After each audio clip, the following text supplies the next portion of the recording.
খোকা ঘুমালো, পাড়া জুড়ালো, বর্গি এলো দেশে, বুলবুলিতে ধান খেয়েছে, খাজনা দেবো কিসে? ধান পোড়ালো, পান পোড়ালো, খাজনার উপায় কি?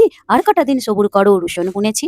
এই ছড়াটা আমরা প্রত্যেকেই শুনেছি। বহু পুরনো ছড়া, অষ্টাদশ শতাব্দীর ছড়া। বাংলা সমাজ জীবনের চিত্রেও তুলে ধরা আছে এই কবিতায়। কোনো এক কৃষক গৃহবধূ বর্গির হানায় ও রাজার পেয়াদারদের অত্যাচারে জর্জরিত হয়ে বেঁধেছিল সুর। ছেলেকে ঘুম পাড়ানোর মধ্য দিয়ে ধরা পড়ে গরিব কৃষক গৃহবধূর যন্ত্রণার জীবন। ছড়াটা ভালো করে শুনলে বোঝা যায় এখানে বর্গির ও রাজার খাজনার ঠেলায় এক গৃহবধূর আকুতি।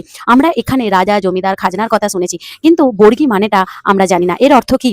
বর্গি হলো অষ্টাদশ শতাব্দীর একদল লুটেরা, যারা বাংলায় লুট চালাতো। 1741 থেকে 1751 এই 10 বছর বাংলায় বর্গি আক্রমণ হয়েছে। বিভিন্ন ইতিহাস থেকে জানা যায় তারা ঘোড়ায় করে আসতো, হাতে থাকতো বর্ষা, বর্ষার মারাঠি নাম হচ্ছে বর্জি, প্রায় 7 হাত লম্বা লোহার ফলাযুক্ত অস্ত্র। বর্গি সেনাদের হাতে থাকতো বর্জি, তাই বাংলায় লোকের মুখে মুখে বর্গি হয়ে ওঠে। এখানেও বিতর্ক আছে। অন্য মত দিয়ে বলেছে বর্গি নামটা এসেছে মারাঠি শব্দ বর্গির থেকে। বর্গির বলতে মারাঠি সাম্রাজ্যের অশ্বারোহীদের বোঝাতো। এরা ছিল ধনগর জাতির লুটেরা।